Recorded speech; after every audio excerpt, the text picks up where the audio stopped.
श्री स्वामी समर्थ. तुम्हा सर्वांचं माझ्या चॅनलमध्ये मनापासून स्वागत आहे. तर बघा, लवकरच दिवाळी सुरू होणार आहे.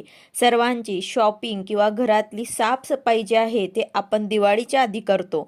तसेच दिवाळीच्या आधी आपल्याला देवघरात काही वस्तू आणायच्या आहेत, कारण ह्या सर्व वस्तू तुम्हाला धनतेरस आणि लक्ष्मीपूजनाच्या दिवशी तुम्हाला या सगळ्या वस्तू लागणार आहे. तर ह्या वस्तू काय आहे तेच मी तुम्हाला आजच्या व्हिडिओमध्ये सांगणार आहे. व्हिडिओ पूर्ण बघा, जेणेकरून तुम्हाला संपूर्ण माहिती मिळेल. जर तुम्ही चॅनलवर नवीन असाल तर चॅनलला सबस्क्राईब करायला मात्र विसरू नका आणि व्हिडिओला लाईक करायला मात्र विसरू नका.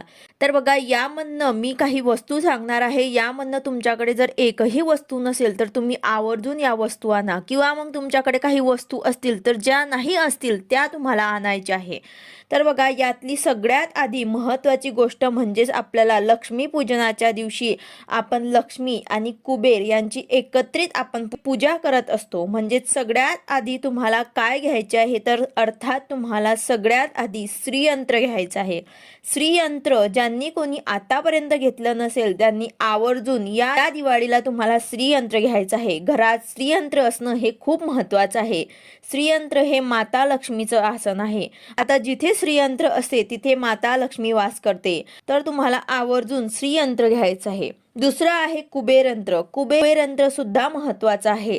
ज्यांच्याकडे नसतील त्यांनी आवर्जून दिवाळीला घ्या. ज्यांच्याकडे श्रीयंत्र असेल त्यांनी आता कुबेरयंत्र घ्या, कारण हे सुद्धा खूप महत्त्वाचं असते. आपल्याला श्रीयंत्र आणि कुबेरयंत्र यांची एकत्रित आपल्याला लक्ष्मीपूजनाच्या दिवशी पूजा करायची आहे. त्यानंतर तिसरी वस्तू म्हणजेच भगवान विष्णू आणि माता लक्ष्मीचा एकत्रित फोटो आपल्याला लक्ष्मीपूजनाच्या दिवशी लागणार आहे. तर हा फोटो सुद्धा तुम्हाला घ्यायचा आहे. यामध्ये भगवान विष्णूचे माता पाय चेपत आहे असा तुम्हाला एकत्रित माता लक्ष्मी आणि भगवान विष्णूचा फोटो तुम्हाला आणायचा आहे. यानंतर चांदीचा सिक्का. आता चांदीचा सिक्का तुम्ही तुमच्या बजेटनुसार घेऊ शकता. छोटा घेतला तरी सुद्धा चालेल, हरकत नाही, पण सिक्का मात्र तुम्हाला घ्यायचा आहे. या सिक्क्यामध्ये माता लक्ष्मी, माता सरस्वती आणि गणपती बाप्पा एकत्रित असा सुद्धा तुम्ही सिक्का घेऊ शकतात, किंवा मग फक्त माता लक्ष्मी असेल असा सुद्धा तुम्ही सिक्का घेऊ शकतात. छोटा का होईना पण तुम्हाला आवर्जून या दिवाळीला तुम्हाला चांदीचा सिक्का आवर्जून घ्यायचा आहे.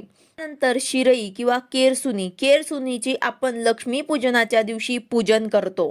लक्ष्मीपूजनाच्या दिवशी केरसुनीचा खूप महत्त्व आहे. तर आपल्याला आवर्जून हे सुद्धा आणायचे आहे. नंतर कमळगट्टा माळ हे सुद्धा महत्त्वाचे आहे, कारण रोज आपल्याकडनं कमळाचे फुलं हे देवीला अर्पण करू शकत नाही. म्हणून ही माळ जी आहे ते कमळाच्या बीपासून बनवलेली असते. हे माळ जेव्हा आपण श्रीयंत्रावर ते ठेवतो तर तेव्हा माता लक्ष्मीला 108 कमळाचे फुलं अर्पण केल्याचे आपल्याला फळ मिळत असते. त्याचबरोबर लक्ष्मीपूजनाच्या दिवशी यावर आपल्याला सेवा सुद्धा करायची आहे. नंतर गजलक्ष्मी, गजंत लक्ष्मी ज्याला आपण म्हणतो, तर हे गजलक्ष्मी सुद्धा अष्टलक्ष्मीपैकी एक असते. तर तुमच्या घरात गजलक्ष्मी असणं देखील महत्त्वाचं आहे. यानंतर दिवाळीमध्ये आपल्याला पिवळ्या कवड्यांची सेवा सुद्धा करायची आहे, तर ते सुद्धा तुम्हाला आणायचे आहे. जर तुमच्याकडे पिवळ्या कवड्या नसतील तर तुम्ही आवर्जून घेऊन या. घरामध्ये पिवळ्या कवड्या असणं हे खूप महत्त्वाचं आहे. यावर सुद्धा आपण वारंवार सेवा करत असतो. तर आवर्जून तुम्हाला कवड्या सुद्धा घ्यायच्या आहे. कवड्या माता लक्ष्मीला आकर्षित करतात. त्यानंतर वसुबारसच्या दिवशी आपल्याला गाय वासरूची पूजा करायची आहे. तर अशी ही मूर्ती सुद्धा तुम्हाला आवर्जून घ्यायची आहे. याची आपल्याला वसुबारसच्या दिवशी आपल्याला पूजा करायची आहे. कारण आता आपण शहरामध्ये राहत असतो तर तिथे आपल्याला गाय मिळणं हे खूप अवघड आहे. तर त्यासाठी आपल्याला घरातच गाय वासरूंची ही मूर्ती जी असते त्याची आपल्याला पूजा करायची आहे. नंतर आहे पंचगव्य. पंचगव्य यामध्ये गाईचे शेण, गोमूत्र, दूध, दही, तूप या सगळ्या 5 गोष्टी मिळून पंचगव्य बनवलेलं असतं. जसं आपण उटणं लावतो तसेच आपल्याला हे लावून आंघोळ करायची असते. लक्ष्मीपूजनाच्या दिवशी तर हे आपल्याला लावायचंच आहे. यामुळे आपल्या घरातली आपल्यामधली जी नकारात्मकता आहे ती जाण्यासाठी मदत होते. तर यासाठी आवर्जून हे सुद्धा तुम्हाला आणायचं आहे. यानंतर अतिशय महत्त्वाचं म्हणजेच कवड्यांचे तोरण. घराच्या मुख्य दरवाजाला तुम्हाला हे कवड्यांचं तोरण सुद्धा लावायचं आहे. कवड्यांचं तोरण लावल्यामुळे आपल्या घराकडे कोणाची वाईट नजर असेल तर त्याचा आपल्यावर परिणाम होत नाही. घराचा मुख्य दरवाजा खूप महत्त्वाचा असतो, म्हणून ही महत्त्वाची गोष्ट लावायला विसरू नका. तर याचबरोबर हे सुद्धा तुम्हाला आवर्जून आणायचं आहे.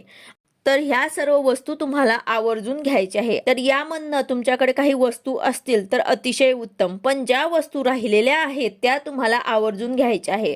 दिवाळी हा सण माता लक्ष्मीच्या आगमनासाठी असतो. माता लक्ष्मीला आकर्षित करण्यासाठी ह्या काही वस्तू आपल्याला आवर्जून घ्यायच्या आहे. माता लक्ष्मीचे आपल्या घरामध्ये आगमन व्हावं म्हणून ह्या काही वस्तू दिवाळीच्या आधीच आपल्याला आणून ठेवायच्या आहे आणि ह्या वस्तू आपल्याला आपल्या देवघरामध्ये स्थापित करायच्या आहे. त्यांची आपल्याला पूजा किंवा मग सेवा किंवा मग उपाय सुद्धा करायचे आहे. तर अशा प्रकारे तुम्हाला ह्या काही वस्तू ज्या आहेत ते तुम्हाला दिवाळीमध्ये आता लागणार आहेत.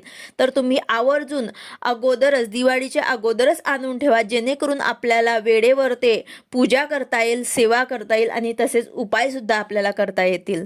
तर यासाठी तुम्ही तुमच्याकडे जे वस्तू नसतील ते तुम्ही आणा किंवा मग तुमच्या बजेटमध्ये असतील तेच वस्तू तुम्ही घ्या. अशा ह्या काही वस्तू आहेत ज्या महत्त्वाच्या वस्तू आहेत जे आपण एकदाच घेतो आणि ते आपल्या घरामध्ये स्थापित करतो, तर त्यावरती आपण वारंवार सेवा आणि उपाय करत असतो. तर अशा प्रकारे तुम्हाला ह्या दिवाळीमध्ये एकतरी वस्तू तुमच्याकडे जर नसेल तर तुम्हाला यामधनं एकतरी वस्तू घ्यायची आहे.